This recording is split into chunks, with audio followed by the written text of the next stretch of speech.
నమస్తే, welcome to V3 news. Paper ముచ్చట కార్యక్రమానికి స్వాగతం. ఈరోజు వివిధ దినపత్రికల్లో వచ్చిన వార్తలను చూసినట్టయితే దాదాపు అన్ని దినపత్రికల్లోనూ రాఫెల్కి సంబంధించిన అంశాన్ని ప్రధానంగా ప్రస్తావించడం జరిగింది. కాగ్ నివేదిక, అలాగే చివరి పార్లమెంటు సమావేశాల్లో చివరి ప్రసంగం, ప్రధాని ప్రసంగం, అలాగే విపక్షాల ఐక్యత, దీనికి సంబంధించిన అన్ని అంశాలను ఈరోజు ప్రధాన పత్రికల్లో వివరించడం జరిగింది. ముందుగా ఈనాడు తీసుకున్నట్టయితే ఈనాడులో మొదటి వార్తగా జట్టుగా బరిలోకి ఎన్నికలకు ముందే జాతీయ స్థాయి కూటమి అంటూ ఒక కథనాన్ని ఇవ్వడం జరిగింది. కనీస ఉమ్మడి కార్యక్రమంలో ప్రజల ముందుకు అంటూ వార్తను ఇవ్వడం జరిగింది. ఢిల్లీలో బుధవారం నిర్వహించిన విపక్ష నాయకుల ర్యాలీలో వేదికపై చేతులు కలిపిన ఆనంద్ శర్మ, అరవింద్ కేజ్రీవాల్, శత్రుఘ్న సిన్హా, చంద్రబాబు నాయుడు, మమతా బెనర్జీ, శరద్ పవార్, ఫరూక్ అబ్దుల్లా అంటూ వార్తనివ్వడం జరిగింది. ముసాయిదా తయారీ బాధ్యత రాహుల్ నేతృత్వంలోని బృందానికి అప్పగింత. చంద్రబాబు ఆహ్వానంతో సమావేశానికి హాజరైన కాంగ్రెస్ అధ్యక్షుడు మోడీ, షాలకు ఓడించేందుకు ఉమ్మడి పోరుకు నిర్ణయం. పవార్ నివాసంలో జరిగిన సమావేశంలో ప్రతిపక్షాల తీర్మానం. ఈ నెలాఖరున మరోసారి భేటీ. కేజ్రీవాల్ సత్యాగ్రహ సభలో మోడీ పాలనను తూపార పట్టిన నేతలు అంటూ వార్తనివ్వడం జరిగింది. మరొక వార్తగా మోడీ పార్లమెంటులో చివరి ప్రసంగం సంబంధించిన 16వ లోక్సభ పూర్తయింది. ఈ సమావేశాలు ఇంతటితో ముగుస్తున్నాయి. 16వ లోక్సభ పూర్తయిన సందర్భంగా మోడీ ప్రసంగాన్ని ఇవ్వడం జరిగింది. మళ్ళీ మెజారిటీ ఇవ్వండి, సంపూర్ణ ఆధిక్యం ఉన్న ప్రభుత్వం వల్లే ఇనుమడించిన దేశ ప్రతిష్ట, ఆ ఘనత ప్రజలదే. లోక్సభలో ప్రధాని మోడీ స్పష్టీకరణ, రాహుల్ తీరుపై విమర్శలు అంటూ వార్తనివ్వడం జరిగింది. మరో వార్తగా రాఫెల్ సంబంధించిన వార్తనివ్వడం జరిగింది. చౌకే కానీ అంటూ చాలా లొసుగులున్నాయి రఫేల్ ఒప్పందంపై కాగ్ నివేదిక. యూపీఏ చర్చలతో పోలిస్తే ధర 2.86% తగ్గినట్టు వెల్లడి. కేంద్రం సార్వభౌమ పూచీకత్తు తీసుకోకపోవడంపై అసంతృప్తి అంటూ వార్తనివ్వడం జరిగింది. అంటే క్లీన్ చీట్ ఇవ్వడం జరిగింది రాఫెల్కి సంబంధించింది రాజ్యసభలో కాగ్ నివేదిక. ఇవి ఈరోజు ఈనాడులో మొదటి పేజీలో వచ్చిన వార్తల్ని తీసుకున్నట్టయితే, మరొక పత్రికను తీసుకున్నట్టయితే ఆంధ్రజ్యోతిలో మొదటి వార్తగా యుద్ధమే ముగిసిన పార్లమెంటు, ఎన్నికలే తరువాయి అంటూ వార్తనివ్వడం జరిగింది. రాఫెల్ స్పీడ్లో విపక్షం, కమలం అభివృద్ధి వాదం అంటూ వార్తనివ్వడం జరిగింది. ప్రధాని మోడీకి సంబంధించిన వార్తనివ్వడం జరిగింది. మళ్ళీ దీవించండి అంటూ వార్తనివ్వడం జరిగింది. తాము నోరు విప్పితే భూకంపం వస్తుందని ఇదే సభలో కొందరన్న మాటలను మనం విన్నాం, కానీ భూకంపం ఏమీ రాలేదు. సభలో నేను తొలిసారి అనేక కొత్త విషయాలు తెలుసుకున్నాను. ఆప్యాయపు కౌగిలింతలు, బలవంతంగా మెడకు వేలాడడానికి మధ్య తేడా ఏంటో తెలుసుకున్నా. కన్ను గీటే రాజకీయాన్ని తెలుసుకున్నా. 5 ఏళ్లలో మేము అనేక పథకాలు, కార్యక్రమాలు చేపట్టాం. దేశాన్ని అభివృద్ధి ప్రదంలో నిలబెట్టాం. మళ్ళీ దీవించండి, రెండోసారి కూడా అధికారంలోకి వచ్చి వాటిని కొనసాగిస్తాం అంటూ వార్తనివ్వడం జరిగింది. దాని కిందనే వార్తగా పెద్దాయన దీవెన అంటూ వార్తనివ్వడం జరిగింది. ఆశ్చర్యకరంగా ములాయం సింగ్ యాదవ్కు మోదీ మళ్ళీ ప్రధాని కావాలి అంటూ వార్తనివ్వడం జరిగింది. ఇది నిజంగా ఇది మరొక విధంగా చెప్పాలంటే ప్రతిపక్షాలకు షాక్ అని చెప్పొచ్చు. అందరినీ కలుపుకెళ్లడంలో ఆయన సమర్థుడు. 5 ఏళ్లలో మంచి పనులు చేశారు ములాయం. నిండు సభలో ప్రశంస. అవాక్కైన సోనియా అంటూ వార్తనివ్వడం జరిగింది. రాఫెల్ చౌక బేరమే అంటూ వార్తనివ్వడం జరిగింది. కాగ్ నివేదికను బయటపెట్టిన విషయాన్ని ఇవ్వడం జరిగింది. కొత్త ఒప్పందంలో ధర తగ్గింది నిజమే. మంత్రి నిర్మల చెప్పినట్టు 99% మాత్రం కాదు, అత్యవసరం అన్నారు. త్వరగా వచ్చేది డౌటే. రాఫెల్ ఒప్పందం అంత సురక్షితం కాదు. దసో ఫ్లేట్ ఫిరాయిస్తే డబ్బులు వెనక్కి రావు. డబ్బుకు హామీలో 2007 ఒప్పందమే మెరుగు. బ్యాంకు గ్యారంటీకి న్యాయశాఖ సిఫార్సు అయినా పట్టించుకోని కేంద్ర మంత్రివర్గం. కాగ్ నివేదిక లోక్సభకు సమర్పణ అంటూ వార్తనివ్వడం జరిగింది. మరొక వార్తగా ఆంధ్రజ్యోతిలో సరికొత్త ఆలోచన, ఎన్నికలకు ముందే కూటమి, జాతీయ స్థాయిలో ఏర్పాటుకు విపక్షాల కసరత్తు, కనీస ఉమ్మడి కార్యక్రమం కూడా రూపకల్పన. శరద్ పవార్ నివాసంలో ముఖ్య నేతల చర్చలు. హాజరైన రాహుల్, మమతా, చంద్రబాబు, ఫరూక్. 26, 27 తేదీల్లో ఢిల్లీలో మరోసారి సమావేశం అంటూ వార్తనివ్వడం జరిగింది. ఇవి ఆంధ్రజ్యోతిలో మొదటి పేజీలో వచ్చిన వార్తల్ని తీసుకున్నట్టయితే, మరొక పత్రికను తీసుకున్నట్టయితే సాక్షిలో మొదటి పేజీలో మొదటి వార్తగా ఫీజు పిడుగు అంటూ ప్రత్యేక కథనాన్ని ఇవ్వడం జరిగింది. డిగ్రీ ఫీజుల పెంపునకు ఉన్నత విద్యామండలి యత్నం అంటూ వార్తనివ్వడం జరిగింది. ప్రస్తుతం ఒక్కో వర్సిటీలో ఒక్కో ఫీజు. కామన్ ఫీజు పేరుతో కోర్సును బట్టి 5 నుంచి 10,000 పెంచాలని ప్రతిపాదన. కాలేజీ యాజమాన్యాల ఒత్తిడికి తలగుతూ కొత్త నిబంధనలు. త్వరలో జరిగే డిగ్రీ ప్రవేశాల కమిటీ భేటీలో తుది నిర్ణయం. గ్రామీణ విద్యార్థులపై పెంపు భారం, ఫీజు రియంబర్స్మెంట్ పరిధిలోకి ఈ పెంపు రాకుండా మార్పులు అంటూ వార్తని ఇవ్వడం జరిగింది. సాక్షిలో మరొక వార్తగా గోపుర కళ అంటూ ఒక పిక్చర్ని ఇవ్వడం జరిగింది. యాదాద్రి పుణ్యక్షేత్రం సంబంధించిన గోపురాలకు సంబంధించిన ఒక ఫోటోను ప్రచురించడం జరిగింది. మరొక వార్తగా సాక్షిలో 28 షెడ్యూల్ మార్చి చివరి నుంచి నెల రోజుల్లో లోక్సభ ఎన్నికలు పూర్తి, 2019 సార్వత్రిక ఎన్నికలకు ఈసీ ఏర్పాట్లు, రాష్ట్ర ఎన్నికల సంఘాల సంసిద్ధత, పారామిలిటరీ బలగాలు రెడీ, యూపీ బీహార్ మహారాష్ట్ర మినహా మిగిలిన చోట్ల ఒకే దశలో అంటూ వార్తని ఇవ్వడం జరిగింది. కాగ్ రిపోర్టుకు సంబంధించిన వార్తని ఇవ్వడం జరిగింది. 2.86% ధర తక్కువే, యూపీఏ కుదుర్చుకున్న ఒప్పందంలోనే ధర ఎక్కువ, రఫేల్ యుద్ధ విమానాలపై పార్లమెంట్లో కాగ్ నివేదిక, ధర ఆఫ్సెట్ భాగస్వామి ఎంపికపై కాగ్ మౌనం, నివేదికంతా అబద్ధం అంటూ కాంగ్రెస్ విమర్శను కూడా ఇవ్వడం జరిగింది. మరొక వార్తగా నిపుణుల కమిటీ చేతుల్లోకి పంచాయతీ అంటూ వార్తని ఇవ్వడం జరిగింది. కార్యదర్శుల రాత పరీక్ష తుది కీని కమిటీకి ఇవ్వండి, దీని ఆధారంగా చర్యలు, రాష్ట్ర ప్రభుత్వానికి హైకోర్టు ఆదేశం, గిరిజన ప్రాంతాల్లో వారితోనే 100% పోస్టుల భర్తీకి సర్కార్ అంగీకారం, ప్రభుత్వ హామీని రికార్డు చేసిన న్యాయస్థానం అంటూ వార్తను ఇవ్వడం జరిగింది. ఇవి సాక్షిలో మొదటి పేజీలో వచ్చిన వార్తల్ని తీసుకున్నట్టయితే, మరో పత్రికను తీసుకున్నట్టే ఆంధ్రప్రభలో మొదటి వార్తగా రఫేల్కి సంబంధించిన వార్తను ఇవ్వడం జరిగింది. రాజ్యసభలో కాగ్ నివేదికను సంబంధించిన వార్తను ఇవ్వడం జరిగింది. భలే మంచి చౌక బేరమే, యూపీఏ కంటే తక్కువ ధరకే డీల్, ఎన్డీఏ ఒప్పందమే మెరుగైనది, ఎలాంటి అవకతవకలు లేవు అంటూ క్లీన్ చిట్ ఇచ్చిన వార్తను ఇవ్వడం జరిగింది. ఇది రఫేల్కి సంబంధించిన వార్త మొదటి పేజీలో ఆంధ్రప్రభలో. మరొక వార్తగా రాష్ట్ర ప్రభుత్వానికి సంబంధించిన వార్తను ఇవ్వడం జరిగింది. శాఖల కుదింపు, సీఎంఓకు నివేదిక, విస్తరణకు లైన్ క్లియర్ అంటూ వార్తను ఇవ్వడం జరిగింది. కసరత్తు పూర్తి చేసిన ప్రభుత్వ ప్రధాన కార్యదర్శి ఎస్కే జోషి 38 శాఖలను 18కి పరిమితం చేయాలని నిర్ణయం, సిబ్బంది యథావిధిగా కొనసాగించాలని సూచన అంటూ వార్తను ఇవ్వడం జరిగింది. విద్యార్థులపై ఫీజులుం అంటూ డిగ్రీ ఫీజు రెట్టింపు 5 నుంచి 10,000 దాకా భారం అంటూ వార్తను ఇవ్వడం జరిగింది. మరొక వార్తగా మోడీ చీరల హల్చల్ అంటూ వార్తను ఇవ్వడం జరిగింది. సూరత్ వ్యాపారుల సరికొత్త ప్రయోగం, ప్రధానిపై అభిమానంతో తయారీ, మోడీ ఇన్ప్రింట్తో 4 రకాల చీరలు, గుజరాత్లో హాట్ కేకుల అమ్మకాలు అంటూ వార్తను ఇవ్వడం జరిగింది. జాతీయ స్థాయిలో కాంగ్రెస్ లెఫ్ట్తో కలిసి పోరాడతాం, మమతా బెనర్జీ తాజా ప్రకటన అంటూ వార్తను ఇవ్వడం జరిగింది. జంతర్ మంతర్ వద్ద కేజ్రీవాల్ మెగా ర్యాలీ, ప్రధాని మోడీ లక్ష్యంగా విపక్షాల మూకుమ్మడి దాడి, కోల్కతా నుంచి మమత, ఏపీ నుంచి చంద్రబాబు హాజరు, మోడీకి రోజులు దగ్గర పడ్డాయి చంద్రబాబు అంటూ వార్తనివ్వడం జరిగింది. తెలంగాణ బరిలో జనసేన అంటూ వార్తనివ్వడం జరిగింది. లోక్సభ ఎన్నికలకు కసరత్తు షురు, సెటిలర్లు అధికంగా ఉన్న సీట్లపై దృష్టి, కమిటీల నియామకం తర్వాత స్థానాల ఎంపిక అంటూ వార్తనివ్వడం జరిగింది. ప్రధాని చివరి స్పీచ్, లోక్సభలో చివరి స్పీచ్కు సంబంధించిన వార్తనివ్వడం జరిగింది. భూకంపాలు ఏవి ఈ 5 ఏళ్లలో ఒక్కటి రాలేదేం, ఆలింగనాలు, అమాంతం మీద పడిపోవడాలు ఈ సభలోనే చూశా, తేడా తెలుసుకున్న, రాహుల్ గాంధీపై అన్యాపదేశంగా చురకలు, ఆత్మవిశ్వాసంతో ప్రభుత్వం పనిచేసింది, సంపూర్ణ మెజారిటీ వల్లే సాధ్యమైంది, లోక్సభలో ప్రధాని మోడీ ముగింపు ప్రసంగం అంటూ వార్తనివ్వడం జరిగింది. దాని కిందనే మరొక వార్తనివ్వడం జరిగింది. మోడీయే మళ్ళీ ప్రధాని కావాలి, లోక్సభలో ములాయం ఆశాభావం, ధన్యవాదాలు చెప్పిన ప్రధాని మోడీ అంటూ వార్తనివ్వడం జరిగింది.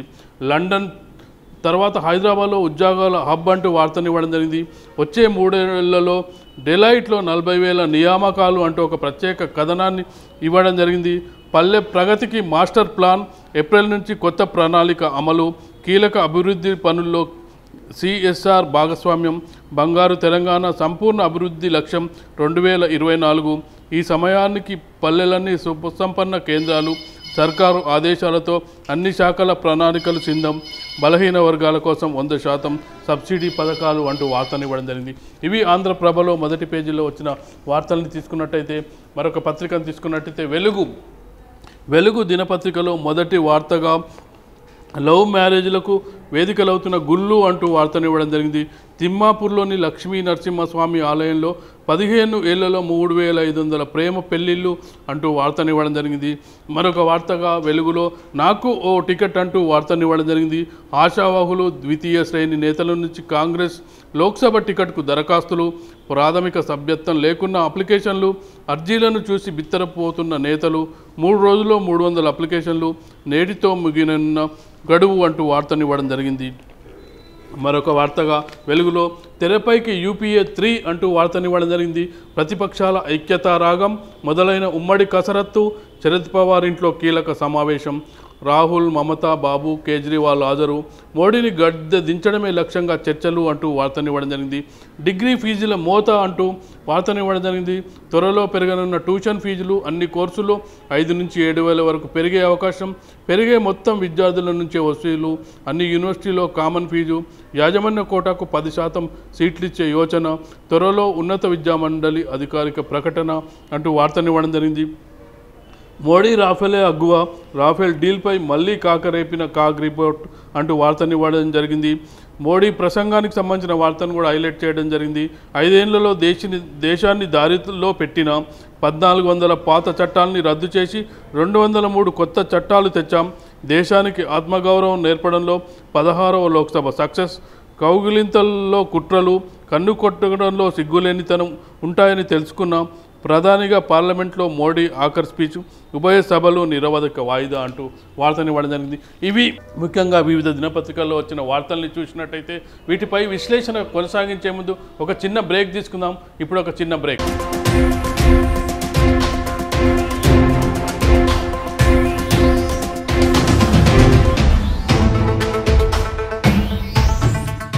శ్రీ గాయత్రీదేవి జ్యోతిషాలయం, దిల్సుఖ్ నగర్. శ్రీ పండిట్ సాయిరాం శాస్త్రి గారు గత 30 సంవత్సరాలుగా దిల్సుఖ్ నగర్లో స్థిరంగా ఉంటున్నారు. మీరు చేస్తున్న ప్రయత్నాలు విఫలమగుట, కార్యక్రమాలయందు ఆలస్యం, అనుకోని చిక్కులు, వివాహ ప్రయత్నం ముందుకు సాగక వివాహ ఆలస్యం, ఉద్యోగం, ఆరోగ్యం, దాంపత్యం, సంతానయోగం, విదేశీయానం, భూ వివాదములు మరియు వ్యాపారాదులలో సమస్యలకు జ్యోతిష్యపరమైన పరిష్కారమునకై పుట్టిన తేదీ, బొటనవేలు ముద్ర, హస్తరేఖలు, జాతకం చూసి వివరముగా జ్యోతిష్యం చెప్పగలరు. మీరెక్కడెక్కడో జ్యోతిష్యమడిగి నిరాశ చెంది ఉండవచ్చు. ఒక్కసారి శ్రీ సాయిరాం శాస్త్రి గారిని సంప్రదించండి. గమనిక: స్త్రీ పురుషుల ఎటువంటి జీవిత సమస్యలకైనా పూజ, హోమం, అంజనం, యంత్రం, మంత్రం ద్వారా 9 రోజుల్లో గాయత్రీదేవి సాయిబాబా పూజ చేసి శాస్త్రోక్తంగా పరిష్కారం చూపగలరు. గాయత్రీదేవి జ్యోతిష్యాలయం, flat number 101, first floor, Shilpi apartments, A block, near Konark theatre, Dilsukhnagar, Hyderabad. Cell 9949373448, 9440537044. Welcome back to paper ముచ్చట కార్యక్రమం. ఈరోజు వివిధ దినపత్రికల్లో వచ్చిన వార్తను చూసినట్టయితే అన్ని పేపర్లలోనూ రఫేల్ డీల్కి సంబంధించిన వార్తను ప్రధానంగా ప్రస్తావించినది. చివరి రోజు లోక్సభ సమావేశాల ముగింపు సభ, ప్రధాని ప్రసంగం, దాంతోపాటు కాగ్ నివేదిక లోక్సభలోను రాజ్యసభలో ప్రవేశపెట్టిన విషయాన్ని, కాగ్ రిపోర్ట్ ద్వారా ఎన్డీఏ ప్రభుత్వానికి క్లీన్ చిట్ ఇచ్చిన విషయాన్ని అన్ని ప్రధాన పత్రికల్లోనూ ప్రస్తావించడం జరిగింది. అంటే చాలా కాలంగా రఫేల్పై ప్రతిపక్షాలు దాడి చేస్తున్నాయి ప్రభుత్వం పైన. ప్రభుత్వం ప్రతిపక్షాల మధ్య హోరాహోరీ పోరు నడుస్తుంది. రఫేల్ సంబంధించింది కాగ్ నివేదిక బయట పెట్టాలని, జేపీసీ వేయాలని వివిధ మార్గాల్లో నిరసన వ్యక్తం చేస్తున్నారు. అయితే ఎట్టకేలకు నిన్న కాగ్ నివేదికను ప్రభుత్వం ప్రవేశపెట్టడం జరిగింది. కాగ్ నివేదికను అంటే ప్రభుత్వానికి క్లీన్ చీట్ అని ఇవ్వడం జరిగింది. అయితే కొన్ని అవకతవకలు జరిగినా కానీ క్లీన్ చీట్ ఇవ్వడం జరిగింది. అంటే చౌకగానే లభించాయి, అంటే యూపీఏ కంటే ధర తక్కువే అనే విషయాన్ని ప్రస్తావించడం జరిగింది. దీనికి సంబంధించిన అంశాన్ని మనం చర్చించడానికి మనతో పాటు రవికుమార్ హైకోర్టు అడ్వకేట్ ఉన్నారు. నమస్తే సార్. నమస్తే.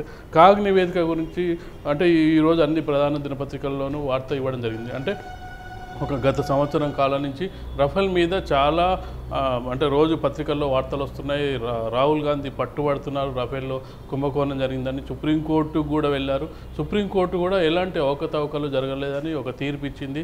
సరే, గవర్నమెంట్ ఊపిరి పీల్చుకుంటుందన్న సమయంలో కొత్త వార్తలు, కొత్త వార్తా కథనాలతో చివరికి కాగ్ రిపోర్టు కూడా అంటే ఏం అవకతవకలు జరగలేదు, కొంత డబ్బులు మిగిలాయి అనేది ఫైనల్గా ఇచ్చిన ఇది వాళ్ళకి ఇచ్చిన రిపోర్టు.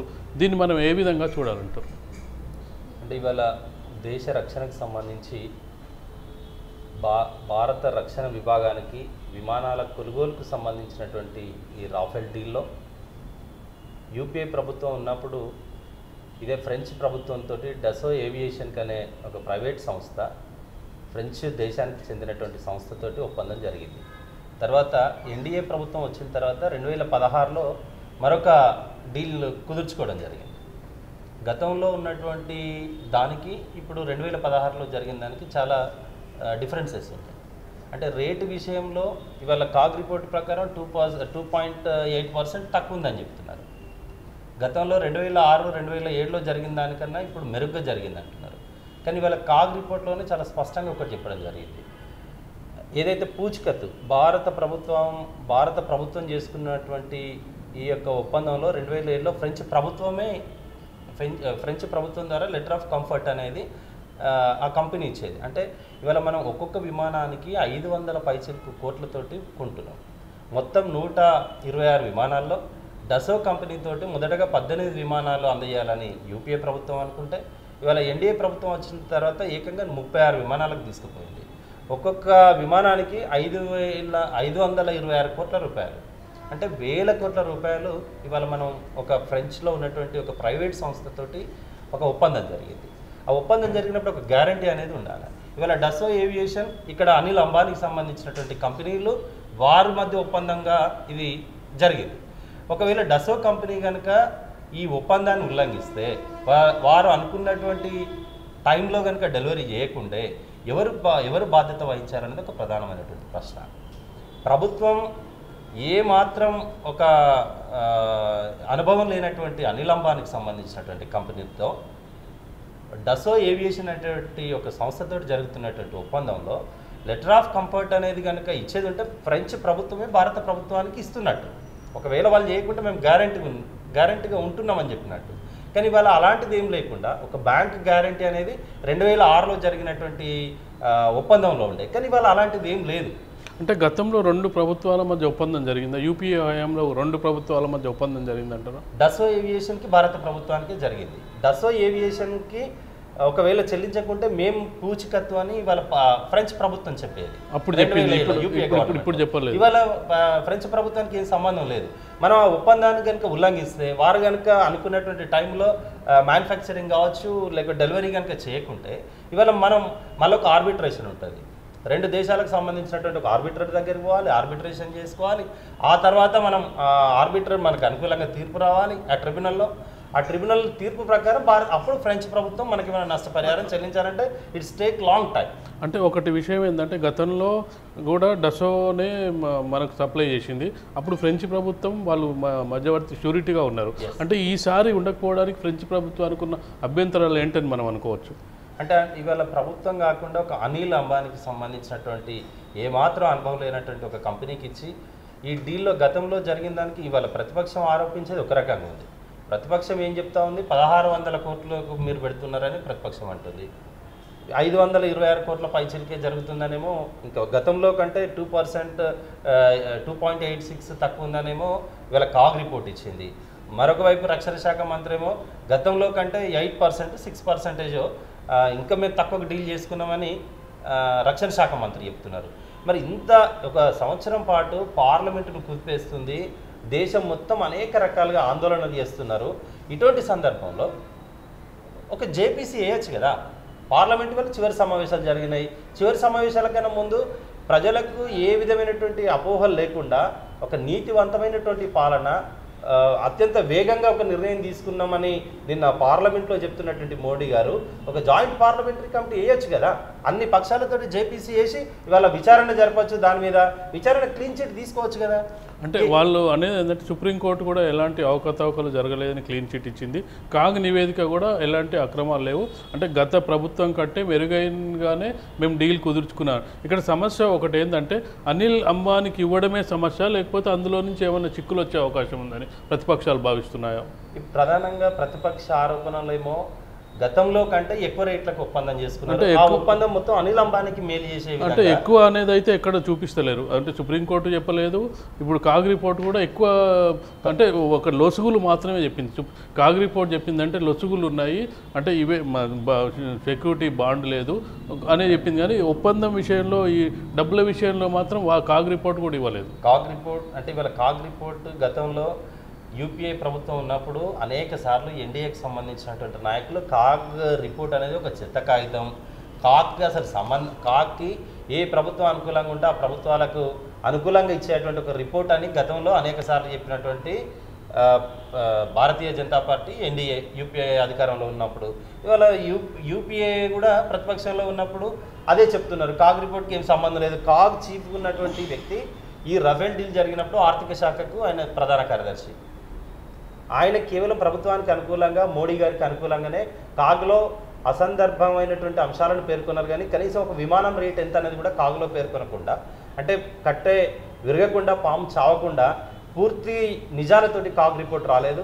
వారికి ప్రభుత్వానికి అనుకూలంగా ఉండే విధంగానే కాగ్ రిపోర్ట్ ఇచ్చింది. కానీ కాగ్ రిపోర్ట్లో ప్రధానమైనటువంటి అంశం విమానాలకు కొనుగోలుకు సంబంధించి ఒక విమానం రేట్ ఎంత, ఇవాళ డసో ఏవియేషన్ తోటి మాట్లాడుకున్నది ఎంత, మీరు అనిల్ అంబానీకి చెల్లిస్తున్నది ఎంత, మొత్తం ఎంత అనేది కూడా పూర్తి స్థాయిలో రిపోర్ట్లో పేర్కొనకుండా ప్రధాన అంశాన్ని వాళ్ళు విస్మరించారు. అంటే ప్రభుత్వ వాదన ఏంటంటే సుప్రీంకోర్టు ఈ రేట్లు ఇవన్నీ అడిగింది, మేము ఆల్రెడీ సుప్రీంకోర్టుకు సమర్పించినాం, సుప్రీంకోర్టుకు రేటు డీలు దీనికి సంబంధించి సుప్రీంకోర్టు సాటిస్ఫై అయింది, ఎలాంటి అవకతవకలు లేకుండా క్లీన్ చీట్ ఇచ్చింది సుప్రీంకోర్టు. ఎందుకంటే దేశ రక్షణకు సంబంధించిన విషయాన్ని మనం అన్ని బయట పెట్టలేం కాబట్టి సుప్రీంకోర్టుకు మేము సమర్పించామనేది ప్రభుత్వ వాదన. సుప్రీంకోర్టు కూడా దానిపైన అంటే ఇప్పటివరకు అయితే క్లీన్ చీట్గానే ఉంది, మళ్ళీ ఓవర్ కోర్టుకు వెళ్ళింది కానీ మళ్ళీ స్టే చేసింది కానీ అలా జరగలేదు. అంటే దీన్ని అంటే కాగు రిపోర్టుకు సుప్రీంకోర్టుకు అంటే సమాంతరంగా సేమ్గా ఉన్నట్టు కనిపిస్తుంది మనకు, రైట్. అంటే ఇప్పుడు సుప్రీంకోర్టు ఇచ్చేటువంటి తీర్పులో సుప్రీంకోర్టులో ఆ రోజు ఉన్నటువంటి ఎవరైతే పిటిషన్ దాఖలు చేసిందో వారు వేసినటువంటి కొన్ని పిటిషన్లను ఆధారంగా చేసుకొని సుప్రీంకోర్టు ప్రభుత్వం ఏం చెప్పిందంటే ఆ రోజు ప్రభుత్వం హామీ ఇవ్వకున్నా కూడా ఇదే అంశంలో ప్రభుత్వం హామీ ఇవ్వకున్నా కూడా ఈ దసో ఏవియేషన్ కంపెనీ హామీ ఇచ్చినా సరిపోతుంది.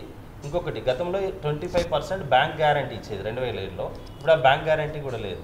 అంటే లెటర్ ఆఫ్ కంఫర్ట్ లాంటిది ఇచ్చేస్తే సరిపోతుంది, దానికి ఏం బ్యాంక్ గ్యారంటీ పెట్టాల్సినటువంటి అవసరం లేదు అని ప్రభుత్వం తరఫున అటార్నీ జనరల్ వాదించడం జరిగింది. దీనికి గ్యారంటీ పెద్ద అవసరం ఏం లేదు కదా అని ప్రభుత్వం భావిస్తున్నప్పుడు మీకున్న ఇబ్బంది ఏముందనే అటువంటి అంశంలో సుప్రీంకోర్టు క్లీన్ చిట్ ఇవ్వడం జరిగింది. అంత సుప్రీంకోర్టు క్లీన్ చిట్ ఇచ్చినప్పుడు ఒక పార్లమెంటరీ సభా సంఘం ఇస్తే తప్పేముంది?